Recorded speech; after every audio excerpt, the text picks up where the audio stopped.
Hi everyone, my name is Anuj Jindal. Welcome back to my channel. Interim budget 2024-2025 is out now. As we speak, the finance minister has already talked about the major points given in the interim budget. ये समझना अलग बात है interim budget और budget में difference क्या है, but अभी के लिए ये समझ लेते हैं कि मेजर मेजर आउटकम्स या major major points interim budget ने क्या क्या हमें दिए हैं जो कि आपके एग्जाम के लिए रेलेवेंट हैं।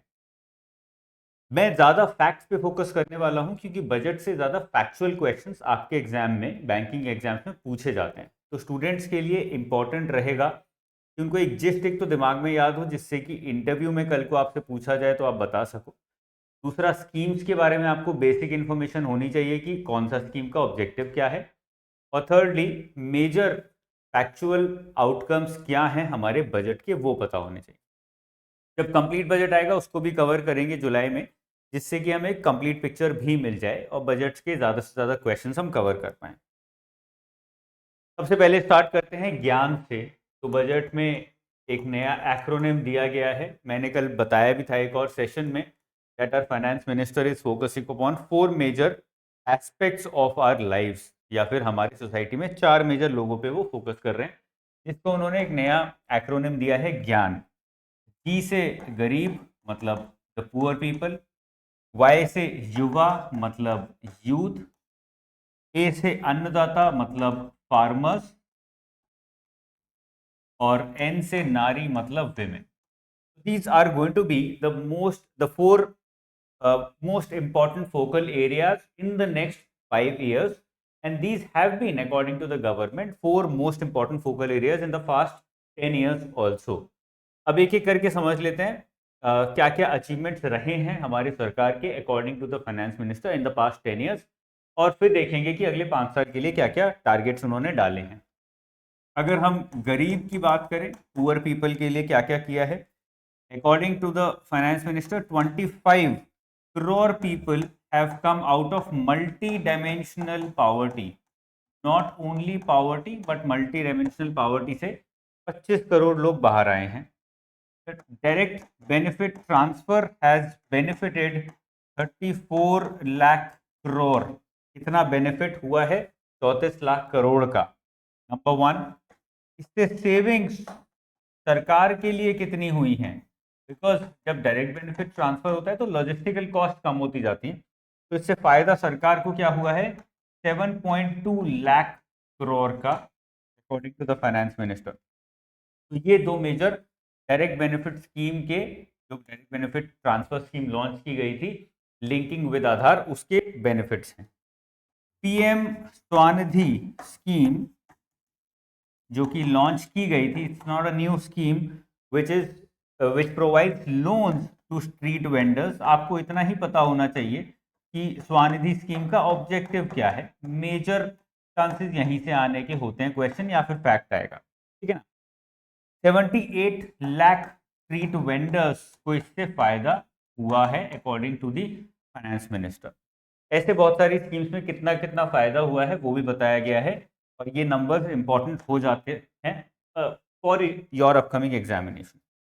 पीएम जनमन, नाउ जनमन स्कीम जो है वो हमारे ट्राइबल ग्रुप्स के लिए है, पर्टिकुलरली वल्नरेबल ट्राइबल ग्रुप्स, जिनको हम बोलते हैं PVTG, particularly vulnerable tribal groups, ठीक है ना। तो पीएम जनमन स्कीम लॉन्च की गई थी सोशो इकोनॉमिक वेलफेयर के लिए of these particularly vulnerable tribal groups, and this is going to be continued as per the finance minister. इसके काफी फायदे हैं, कुछ नंबर्स नहीं दिए इसके। ऐसे ही PM Vishwakarma scheme which is again for the poor people, artisans के लिए होती है। तो ये बताया गया कि गरीब लोगों के लिए, पुअर लोगों के लिए ये हमने मेजर इनिशिएटिव्स पिछले 10 सालों में लिए हैं। सब जगह नंबर्स नहीं दिए, लेकिन काफ़ी जगह पे जहाँ पे नंबर्स दिए मैंने आपको वो बता दिए। अभी तो हमने खाली गरीब से स्टार्ट किया है। अभी हम आते हैं युवा पे। For the young people what has the government done in the past 10 years, और उसके क्या क्या बेनिफिट्स रहे हैं। National education policy, the government has come out with national education policy which is slowly and steadily transforming the way we educate. PM Shri schools, अब PM Shri schools क्या है? This is a new kind of school that are being created, या फिर पुराने schools को upgrade किया जा रहा है, and the objective is to create top class schools. ठीक है, तो पीएम श्री स्कूल्स क्रिएट होने शुरू हो गए हैं। Skill India mission, you all must be aware about this, for the youth again. इसमें क्या क्या सरकार ने बोला? According to the finance minister 1.4 crore people have got skilled under skill India mission and 54 lakh youth young people have got upskilled और रीस्किल्ड। Upskilling हुई है या रीस्किलिंग हुई है 54 लाख लोगों की, और 1.4 करोड़ लोग जो हैं वो स्टूडेंट या यंग पीपल जो हैं उनकी स्किलिंग हुई है। 7 IITs were announced, 7 IIMs, new IIMs were announced, 16 triple ITs were announced. Now these numbers are again important. Numbers exam में आपसे पूछे भी जाते हैं। 15 AIMS have been announced, 319 universities have been announced. तो ये मेजर इनिशिएटिव्स रहे हैं पिछले 10 सालों में फॉर द यंग पीपल। मुद्रा loans again for small and medium enterprises, जो कि यंग लोग खोलते हैं, उनके लिए कितना पैसा दिया गया है? 43 crore loans have been disbursed, 43 crore loans amounting to 22.5 lakh crore. Now, this is a lot of money. 22.5 lakh crore ये मुद्रा योजना के अंदर पैसा डिसबर्स हो चुका है। ठीक है, तो ये हो गया हमारा फॉर द युवा, फॉर द यूथ। थर्ड आता है फार्मर्स, जिसको हम बोल रहे हैं यहाँ पे अन्नदाता। फार्मर्स के लिए पिछले 10 सालों में सरकार ने क्या क्या किया है फाइनेंशियली? सबसे बड़ी योजना है पीएम किसान। अब इससे आपका रिवीजन भी हो रहा है कि याद भी है कि नहीं है। 6,000 रुपये हर साल दिए जाते हैं। इवन 11.8 करोड़ फार्मर्स को पीएम किसान का फायदा हुआ है। पीएम किसान के अंदर उनको पैसा दिया गया है। Integration of 1361 mandis. Now mandis का आपको पता है बड़ा प्रॉब्लम है, because exploitation of the farmer happens here in the hands of the zamindar और in the hands of the middleman there. Integration किसके थ्रू करते हैं? ई नैम स्कीम के through, electronic national agricultural market. इसका ऑब्जेक्टिव क्या है कि आप एक नेशनल मार्केट बनाओ so that every farmer can sell anywhere in the country. तो 1361 mandis already integrated with e NAM led to the trading of 3 lakh crore. इतने रुपए का ट्रेडिंग ई नैम के अंदर, ई नैम पोर्टल के ऊपर ऑलरेडी हो चुका है इन द पास्ट 10 ईयर्स। विमेन के लिए क्या क्या किया गया है फॉर द नारी, ये देख लेते हैं। 30 crore Mudra loans specially for women have been disbursed. ठीक है, नंबर 1 स्टेम जो स्कीम है, 43% एनरोलमेंट उसमें विमेन का रहा है। 43% एनरोलमेंट विमेन का रहा है। 1/3 reservation in Lok Sabha and state legislative assembly. Now this is a big one. ठीक है, एम्पावरमेंट के लिए जो किया जा रहा है Lok Sabha and state legislative assembly. 70% houses under Awas Yojana are in the name of women. Houses under PM Awas Yojana. अब आप अगर कभी एस्से भी लिखते हो ना, एग्जाम में एस्से भी आता है, तो वहां पर भी ऐसे फैक्ट्स आपको याद होने चाहिए। बहुत रेलेवेंसी बढ़ जाती है, बहुत ज़्यादा क्रेडिबिलिटी आती है आपके एस्से को, आंसर को। Women empowerment, youth, farmers, poor, इनमें से एक ना एक पे तो एस्से हर साल आता ही आता है। तो ऐसे पॉइंट्स याद रखोगे तो काफ़ी हेल्प मिलेगी। अब आ जाते हैं नेक्स्ट 5 ईयर्स में what is the focus of the government. Of course the focal points are going to be Gyan only, but Gyan के अंदर इंडियंस की ओवरऑल एस्पिरेशंस रियलाइज करने के लिए government is saying we are going to focus upon 3 things. We are going to focus upon democracy, we are going to focus upon demography. Demography मतलब population, so whether it is equal distribution of income amongst the population और control of population itself. Demography के अंदर बहुत सारी चीजें आ जाती हैं। And the third is diversity, whether it is religious diversity, cultural diversity, caste based diversity, any kind of regional diversity, वो सारी चीज़ें यहाँ आ जाती हैं।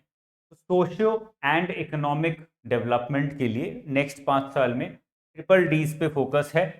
क्यूब पे फोकस है, जिसका डिवीजन ये है। अब क्या क्या करेगी सरकार? एस्पिरेशन डिस्ट्रिक्ट प्रोग्राम के अंदर असिस्टेंस देगी स्टेट्स को। तो aspirational district programme, you must be aware about it. इसमें the districts who have a lot of potential but have been ignored in the past, उन डिस्ट्रिक्ट्स के लिए है ये।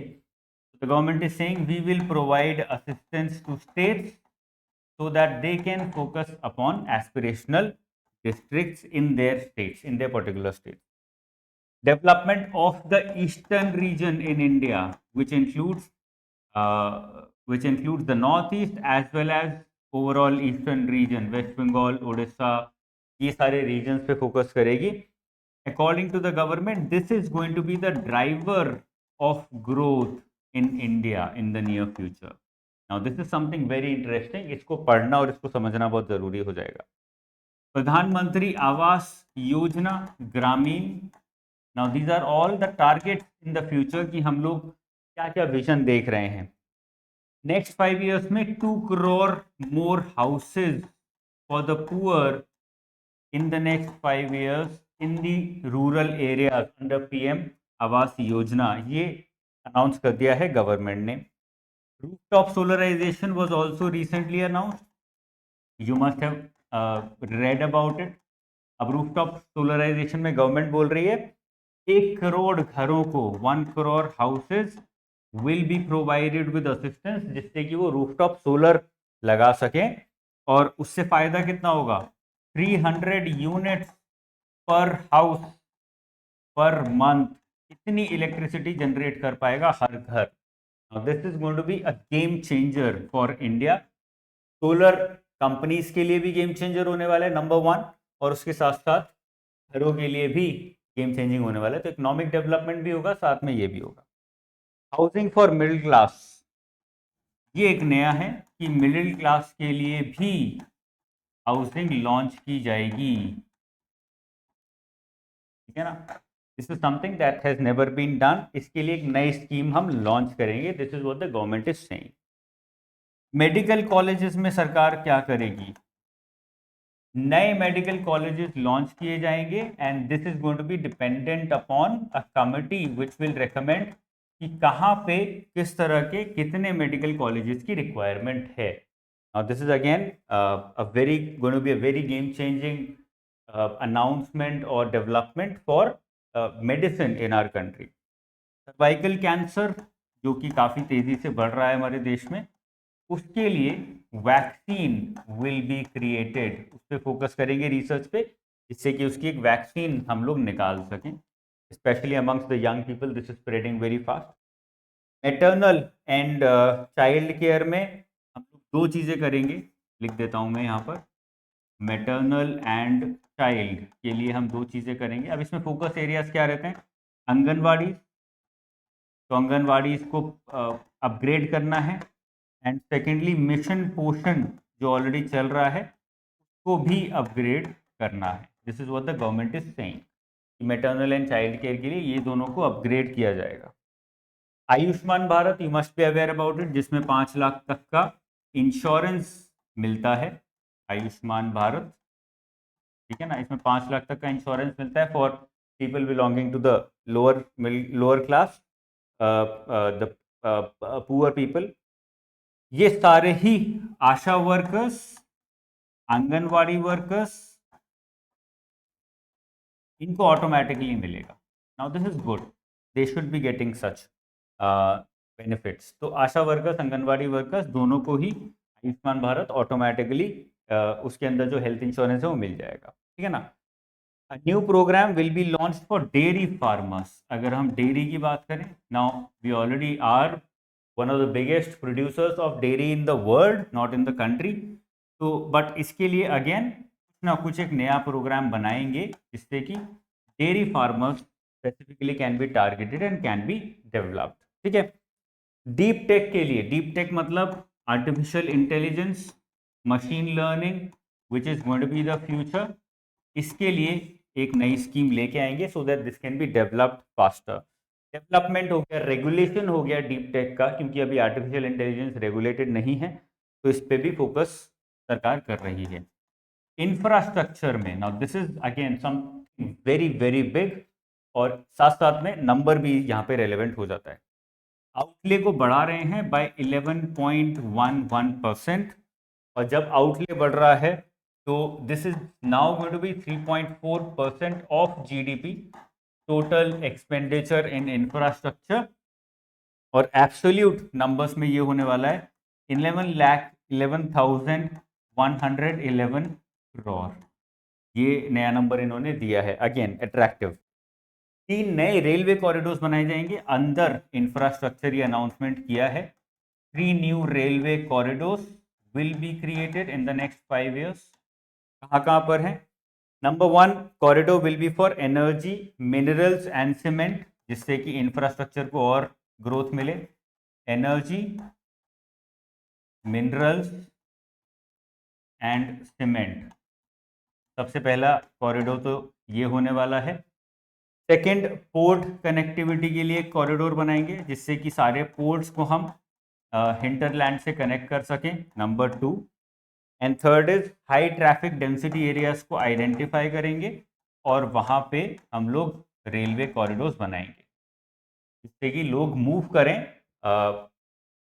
पहला तो रोड से रेलवे पे, और दूसरा रेलवेज में भी जहाँ हाई ट्रैफिक बहुत ज़्यादा है, कंजेशन ज़्यादा है, वहाँ पे नए नए कॉरिडोर्स बनाएंगे। रेलवेज में मेजर प्रॉब्लम यही है, हमारे पास ट्रेन बहुत ज़्यादा हैं और जो ट्रैक्स हैं वो बहुत कम है। So tracks are less than the number of trains, जिसकी वजह से डिले होता है। तो कल को आपसे पूछा जाता है भाई रेलवेज में इतना डिले क्यों है, वो उसका मेजर रीज़न यही है, बहुत सिंपल है, ठीक है। वंदे भारत के अंदर 40,000 बोगीज को एडवांस किया जाएगा। They will be, normal bogies will be converted into Vande Bharat standard bogies, ठीक है। ग्रीन एनर्जी में सरकार ने कुछ अनाउंसमेंट्स किए हैं कि हम अगले 5 साल में ग्रीन एनर्जी में क्या क्या करेंगे। Number 1, viability gap funding for harnessing offshore wind energy potential. तो वायबिलिटी गैप फंडिंग के अंदर क्या होता है कि सरकार ने लेट्स से 10,000 करोड़ लगाया, प्राइवेट कंपनी ने 5,000 करोड़ लगाया। आप बोलोगे तो पीपीपी हो गया। पीपीपी से अलग इसलिए है क्योंकि यहाँ पर the government is filling in if the private sector does not come, और if the private sector does not have enough money. तो उस प्रोजेक्ट को वायबल बैक बनाने के लिए फंडिंग सरकार प्रोवाइड करती है। The gap is filled by the government.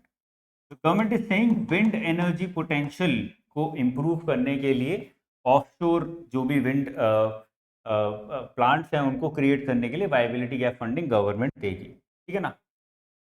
Coal gasification, ये एनर्जी के लिए है। कोल गैसिफिकेशन एंड लिक्विफैक्शन के लिए 100 मेट्रिक टन्स तक का सरकार ग्रीन एनर्जी क्रिएट करेगी। अ new scheme for biomass factoring, वो बहुत ज़्यादा इंपॉर्टेंट नहीं है, जब आएगी तब देख सकते हैं। ब्लू इकोनॉमी को प्रमोट करने के लिए, ब्लू इकोनॉमी क्या होती है? Anything to do with the marine life surrounding Indian landmass, चाहे वो फिशरीज हो जाए, चाहे वहाँ पर टूरिज्म हो जाए, चाहे उसकी प्रोटेक्शन हो जाए, ग्रोथ हो जाए, वो सारी चीज़ें ब्लू इकोनॉमी में आ जाती हैं। तो रिस्टोरेशन, जिससे कि सस्टेनेबल रहे, adaptation to what the marine life needs, उसके लिए एक नई स्कीम लॉन्च की जाएगी so that our blue economy can remain sustainable and can keep growing, ठीक है। बायलेटरल इन्वेस्टमेंट ट्रीटीज हम ऑलरेडी साइन कर रहे हैं बहुत सारी, you must be reading about them. FDI वगैरह के स्कीम्स बहुत सारे बायलेटरल ट्रीटीज हो रही हैं, फ्री ट्रेड एग्रीमेंट्स हो रहे हैं। Now all these are to promote foreign direct investment, but the government has given a new name to FDI. Now this is not official name, ऐसा नहीं है कि आपको एग्जाम में लिखना है, this is just for fun that they have given. First develop India, FDI को इन्होंने नया नाम दे दिया है, ठीक है। स्टेट्स के लिए what is the government going to do? The government is going to give 1 lakh crore of interest free loan to the states for 50 years, ठीक है ना, for capital development. Let's say Uttar Pradesh wants to spend 10,000 crore on capital development of its eastern region, जो कि काफी under developed है। तो उसके लिए गवर्नमेंट बोल रही है, central government, that will give you an interest free loan for 50 years of up to 1 lakh crore. सारी स्टेट्स को मिला के इतना पैसा दिया जाएगा, ठीक है ना। एक कमिटी बनाई जाएगी for population control, so we might have one nation two child policy और something like that. Population growth demography के लिए बनाई जाएगी, which will come out with it recommendations कि एग्जैक्टली हमें how to control population, how to ensure कि हमारा population growth जो है वो सस्टेनेबल रहे, कम भी ना हो ज़्यादा भी ना हो। Fiscal deficit target, now these are numbers which are relevant, जो बहुत ज़्यादा रेलेवेंस रखते हैं। 2024-25 मतलब फाइनेंशियल ईयर 25 का टारगेट है 5.1% फिस्कल डेफिसिट का, और फाइनेंशियल ईयर 26 का टारगेट है हमारा 4.5%। ये नंबर बहुत ज़्यादा इंपॉर्टेंट है, वेरी हाई चांसेस कि एग्जाम में डायरेक्टली पूछा जाएगा। टैक्सेस में कोई चेंजेस अभी किए नहीं गए हैं। स्टार्टअप्स को जो भी बेनिफिट्स थे टैक्स के, they have been extended till 31 March 2025। ये सारी चीज़ें हैं। एक और है जो थोड़ा समझने में कॉम्प्लिकेटेड है, बट मैं थोड़ा सा बता देता हूँ। जितने भी आउटस्टैंडिंग डायरेक्ट टैक्सेस की डिमांड थी, जैसे कि मैंने टैक्स भरा, सरकार ने बोला तुमने टैक्स कम भरा है, ज़्यादा भरना चाहिए था, तो ये आउटस्टैंडिंग डायरेक्ट टैक्स की डिमांड है which the government has made from me. अगर 2009-2010 से पहले का कोई केस चलता जा रहा है, plus if the demand is up to 25,000, then the government is going to waive it off. Demand थी 25,000 रुपये कम दिया है, 25,000 रुपये और दो, या 24,000, 20,000, और ये 2009-10 से पहले का केस था। और अगर 2014-15 तक का केस था, और अगर 10,000 तक की डिमांड है, then also the government is going to waive it off. इससे 1 करोड़ टैक्स पेयर्स का फायदा होगा। They will not have to submit taxes, क्योंकि ये कोर्ट में केसेस चल रहे थे, या फिर जो बॉडीज हैं, टैक्स बॉडीज हैं, they were looking at it and they were spending a lot of energy on it. तो लोगों की भलाई के लिए ये किया गया है कि उनके जो भी टैक्स डिमांड थी उसको वेव ऑफ कर दिया जाएगा अप टू दिस अमाउंट। ये अमाउंट इंपॉर्टेंट है, ये एग्जाम में पूछा जा सकता है एक स्टेटमेंट बना के। तो this is all about the interim budget जो अभी तक आया है।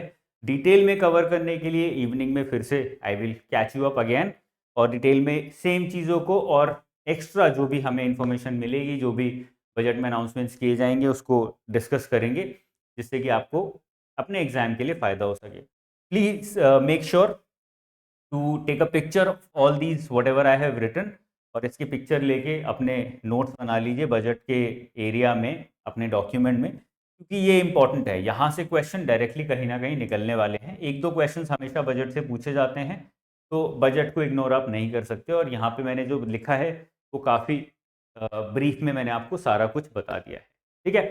I see you again guys, all the best, take care, bye bye, जय हिंद।